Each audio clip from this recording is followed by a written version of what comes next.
Article के जरिए वो इस देश के लोगों को बताते हैं कि अब जो संविधान है उसकी ज़रूरत इस देश को नहीं है। इस देश के लिए दुर्भाग्यपूर्ण बात है, हम सबको शर्मसार करने वाली बात है।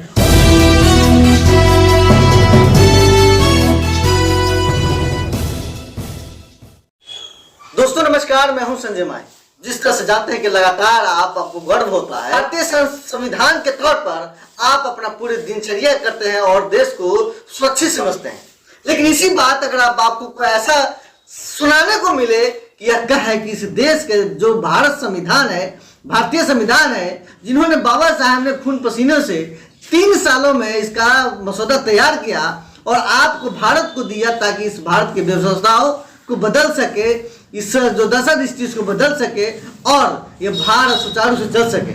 लेकिन आज वही जब यह भारत 77वां स्वतंत्रता दिवस मनाता है, उससे पूर्व एक ऐसे सलाहकार का बयान आता है जिसे जानकर पूरे देश में हड़कंप बन चुका है। जी हाँ, ये कोई सलाहकार है, कोई आम आदमी नहीं है। ये आम आदमी इसलिए नहीं है क्योंकि ये प्रधानमंत्री के आर्थिक सलाहकार परिषद के अध्यक्ष विवेक देवराय जी है। आपको यह जान के क्यों हैरान होना चाहिए कि ऐसे ऐसे लोगों का जब बयान आता है तो इसका आप क्या सुनने वाले हैं। हमारे साथ खुर्रम जी है जो लगातार मूवमेंट के लिए लगातार लड़ते रहते हैं और यह इस बीच में हमें इनसे समय मिला कि आखिर ये बयान जो आया वो भी स्वतंत्रता दिवस से पूर्व आ रहा है, हम इसे क्या समझे। सर सबसे पहले हमारे चैनल में स्वागत है। बहुत बहुत शुक्रिया आपका। जो अभी जो बर्निंग टॉपिक है इस देश के लिए और भारतीय जनता पार्टी और आरएसएस की जो मोनोपोली है, जो नागपुर से इस देश को नागपुर के कानून से चलाना चाहते हैं, ये इस देश के लिए बहुत दुर्भाग्यपूर्ण बात है। जब हमारा संविधान बना था तो उसमें जो ड्राफ्टिंग कमेटी के चेयरमैन भीमराव अंबेडकर जी ने काफ़ी मेहनत मुशक्क़त के बाद 2 साल लगे थे इसको इम्प्लीमेंट करने में। और इस देश के लिए बहुत सौभाग्य की बात है कि इस ड्राफ्टिंग कमेटी के चेयरमैन भीमराव अंबेडकर थे, जो एक दलित परिवार से आते थे और वो इस देश के हर एक वर्ग के लिए, हर एक आदमी के लिए और जो कतार में सबसे पिछले खड़ा है उसके लिए संविधान में जगह दिया, हर समुदाय को जगह दिया, हर मजहब के मानने वाले को जगह दिया। आज भारत के लिए सबसे दुर्भाग्यपूर्ण बात है कि इस देश के प्रधानमंत्री के मुख्य आर्थिक सलाहकार इस बात को कहते हैं कि 1947 में इस देश के कानून को बदल दिया जाए। एक आर्टिकल के जरिए वो इस देश के लोगों को बताते हैं कि अब जो संविधान है उसकी ज़रूरत इस देश को नहीं है। इस देश के लिए दुर्भाग्यपूर्ण बात है, हम सबको शर्मसार करने वाली बात है। और यहाँ के एक एक आदमी के लिए थ्रेट है कि आप अब जग जाइए, इस देश में एक बड़े आंदोलन की ज़रूरत है। दलित मुसलमान को ख़ास तौर से इस चीज़ को समझना होगा कि इस देश के अंदर जो नागपुर में बैठे लोग हैं, जो मनवादी सोच के लोग हैं, उनको ये डाइजेस्ट नहीं हो रहा है कि इस देश का कानून एक दलित परिवार का आदमी के द्वारा जो लिखा गया है, निर्माण किया गया है और एक दलित आदमी लिख के चला गया और उस कानून को हम लोग उस कानून पे चल रहे हैं। ये कहीं ना कहीं मनवादी सोच के लोगों को कहीं ना कहीं ये हर्ट करता है और इसीलिए वो बार बार हिस्ट्री से बड़े बड़े लोगों का नाम कभी हटाते हैं, कभी रेलवे स्टेशन का नाम बदलते हैं और अब ये अंबेडकर जी के संविधान को बदल रहे हैं। तो ये हम लोगों के लिए भी ये है कि अब ये राजा का कानून होगा, यहाँ आप बोलने का अधिकार खत्म हो जाएगा, आपको जीने का अधिकार खत्म हो जाएगा, आपको खाने का अधिकार खत्म हो जाएगा, आपको पीने का अधिकार खत्म हो जाएगा। तो ये हम लोगों के लिए एक बहुत गंभीर इशू आ गया है और इस पर हम लोगों को लगता है कि इस देश के तमाम लोगों को मिलकर आपस में बैठकर और इस सरकार के खिलाफ एक जबरदस्त मुहिम छेड़ने की सर, जब संविधान बन रहा था, जब संविधान के ड्राफ्टिंग कमेटी की जो है समिति बन रही थी, तो उसमें तो कई ऐसे लोग हैं, लेकिन इसमें उस समय एक अंबेडकर जी को चुना जाता है और अंबेडकर जी तैयार करने में सबसे अहम योगदान देते हैं और ये जो है तैयार होता है। मेरा कहना है अगर आपत्ति आपको आ जा रही है तो उस समय भी उसकी आपत्ति होती होगी। नहीं, आपत्ति तो उस वक्त भी होती थी। आरएसएस के माइंड के लोग उस वक्त भी सावरकर थे और उस तरह के पृष्ठभूमि से आए हुए लोग थे जो अंग्रेज़ों के मोमेंट में हमारी जब आज़ादी की लड़ाई हो रही थी तो वो लोग पुलिस को इन्फॉर्मेशन देने का काम करते थे, अंग्रेज़ों के दलाल थे। तो उनको उस वक्त भी डाइजेस्ट नहीं हो रहा था, लेकिन उतना पढ़ा लिखा आरएसएस में कोई था नहीं, इनके पास इतने स्कॉलर आदमी नहीं थे और एक ऐसा आदमी इस देश का निर्माण कर सके जो इस देश के सबसे पिछली कतार से आता हो, तभी वो पूरे देश की समस्या को समझ सकता है। ये लोग 1973 में भी सुप्रीम कोर्ट का एक वर्डिक्ट आया था जिसमें सुप्रीम कोर्ट ने कहा कि आपको संविधान बदलने की जरूरत नहीं है और संविधान बदला नहीं जा सकता इस देश का।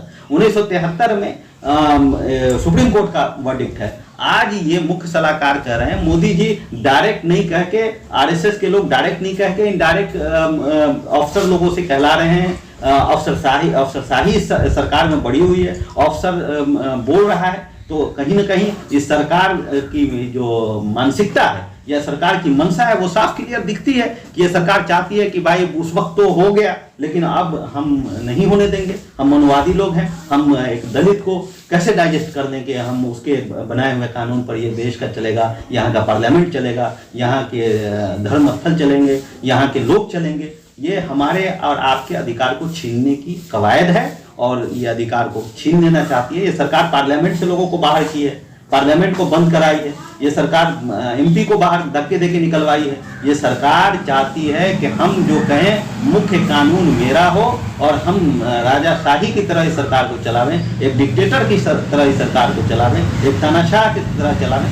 ये इस देश के लोगों को समझना होगा कि आपका जो अधिकार है उसको छीनने का जो सरकार का प्रयास है वो बहुत दुर्भाग्यपूर्ण। लगभग लाखों की संख्या में बाबा साहेब अम्बेडकर के नाम पर संगठन है। कई ऐसे लोग, क्योंकि ये बाबा साहेब के नाम से ही नहीं, अगर इस देश की संविधान की बात हो तो पूरे समुदाय के लिए, पूरे भारतवर्ष के लिए जो है इस संविधान को रचना किया गया, लेकिन आज भी कोई आदमी एक शब्द बोलने को तैयार नहीं। इसको हम क्या कहें? देखिए, हम कुछ दिन पहले एक प्रोग्राम हुआ था, उसमें कहा था कि अम्बेडकर जी को लोग बेच के अपनी रोजी रोटी चला रहे हैं। बिहार में सबसे पहले नाम आएगा मांझी जी का, चिराग पासवान जी का। ये लोग अम्बेडकर जी को बेचकर, दलित को बेचकर अपनी राजनीति सेक रहे हैं। अपना मेंबर ऑफ पार्लियामेंट कैसे बने रहे, अपनी कुर्सी कैसे बची रहे, इस पे इन लोगों का ध्यान है। इनका ध्यान ये कतई नहीं है कि इस देश के अंदर अम्बेडकर जी के बनाए हैं संविधान से चलेगा, संविधान सुचारू रूप से चलेगा। अम्बेडकर जी की जो देश के लोगों को जो ये दिया है, अधिकार दिया है, वो लगातार भारतीय जनता पार्टी छीनती। क्या लगता है सर, संविधान अगर नहीं रहता है तो चिराग पासवान हो, मांझी हो, मुकेश हो या कोई है हो, क्या वो रह पाएंगे सत्ता? बिल्कुल नहीं रह पाएंगे। यही तो इन लोग को समझ में नहीं आ रहा है। ये लोग को समझ में आ रहा है कि हम हमेशा ऐसी तरीके से दलित की राजनीति करते रहेंगे, अम्बेडकर जी की राजनीति के नाम पर वोट लेते रहेंगे। ये गलतफहमी में है। जिस दिन इस देश के अंदर संविधान बदलने की कवायद शुरू होगी, सबसे पहले अभी तो चिराग जी को उनके पिताजी के मरने के बाद उनको घर से बाहर, कोठी से बाहर फेंका था।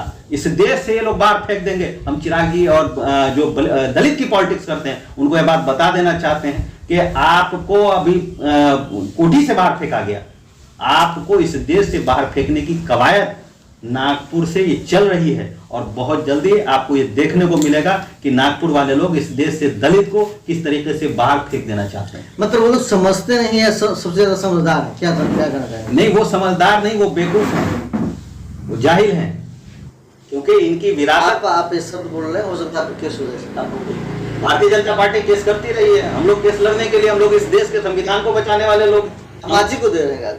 हम सबको गाली दे, हम किसी पार्टिकुलर किसी कास्ट को नहीं गाली दे रहे हैं। हम ये कह रहे हैं कि पार्टिकुलर लोग को गाली, जो लोग अम्बेडकर जी को बेच के राजनीति करते हैं उनको बोल रहे हैं कि आप जाहिल है, आपको समझ में नहीं आ रहा है क्या कि इस देश में क्या होने जा रहा है। आप कब राजनीति कर पाएंगे? जब इस देश का संविधान रहेगा, स्ट्रक्चर रहेगा, तब आप राजनीति करेंगे ना। जब संविधान ही चेंज हो जाएगा तो आपको कहां से रिजर्वेशन मिलेगा और किस नाम पे आप राजनीति करने जाएंगे? आज राजनीति आप कर रहे हैं अम्बेडकर जी को बेच के, आप राजनीति कर रहे हैं अपने कम्युनिटी को बेच के। आपने कितने अपने जात के लोगों का भला कर दिया? चिराग जी ने कितने पासवान को एमपी बना दिया? लालू यादव ने कितने यादव को एमपी बना दिया, एमएलए बना दिया? अपने परिवार से बाहर लोग निकल ही नहीं पाते हैं। इनको परिवारवाद के अलावा इनके पास कोई जगह ही नहीं है, स्पेस नहीं है। ये लोग अम्बेडकर जी को बेच कर राजनीति कर रहे हैं। तो ये लोग जब बेच के कोई राजनीति करेगा तो वो समुदाय का या कम्युनिटी का भला नहीं कर सकता है, देश का भला नहीं कर सकता है, वो अपना भला करने के चक्कर में लगा हुआ है। फिर से आप भी बहुजन समाज से आते हैं और वो नेता जो है वो तो बेच ही रहे हैं। क्या आप भी चाहते हैं कि बाबा साहब की विचारधारा को बेच के जो है अभी नेतागिरी करते रहे? देखिए, हम लोग बेच के राजनीति करने वाले लोग होते तो कहीं ना कहीं सेट हो गए होते। हम लोग चाहते हैं कि इस देश के अंदर अंबेडकर जी के द्वारा बनाए गए संविधान से चलेगा, ये देश अंबेडकर के विचारों से चलेगा, ये देश अंबेडकर के नाम से चलेगा, नागपुर से नहीं चलेगा। हमारी लड़ाई यही है और इससे हम लोग का सत्ता में आना या सत्ता से हम लोग का कोई बहुत ज्यादा लगाव नहीं है। हमारा लगाव यह है कि यहाँ के लोगों को जो अंबेडकर जी ने जो संविधान में दिया है, जो राइट्स हमको मिले, ये देश का जो हमारा जो सबसे पहले जो संविधान की बात आती है तो हमारा जो संविधान में संबोधन क्या होता है, वी पीपल ऑफ इंडिया। आप हिंदू, वी का मतलब हो गया कि हम सब लोग, आई या एम मी नहीं आया, वी आया।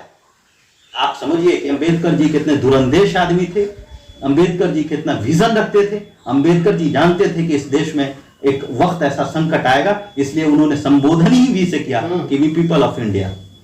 तो आप जब हिंदुस्तान के लोग कि पूरे समुदाय की बात होगी, हर जन जन की बात होगी, तो हम लोग चाहेंगे कि अंबेडकर के उस विचारों को लेकर, उनके द्वारा बनाए गए संविधान को लेकर, उनके द्वारा उनके बताए हुए रास्ते पर, उनके मार्ग पर चलकर और उनके समुदाय, सभी समुदाय को और सभी लोगों को लेकर चलें, सभी वर्ग को ये बताएं कि आप इस देश में, आपको बोलने का अधिकार वही तक है, आपको चलने का अधिकार वही तक है जब तक अंबेडकर जी का संविधान है। और उसको अगर खत्म कर दिया गया तो आपके पास कोई राइट्स नहीं है, आप बोल नहीं सकते हैं, लिख नहीं सकते हैं, अपने हक के लिए आवाज नहीं उठा सकते हैं। देश भर में एक भी व्यक्ति नहीं है, चाहे एक भी संगठन नहीं है जिसने विरोध किया हो उसका।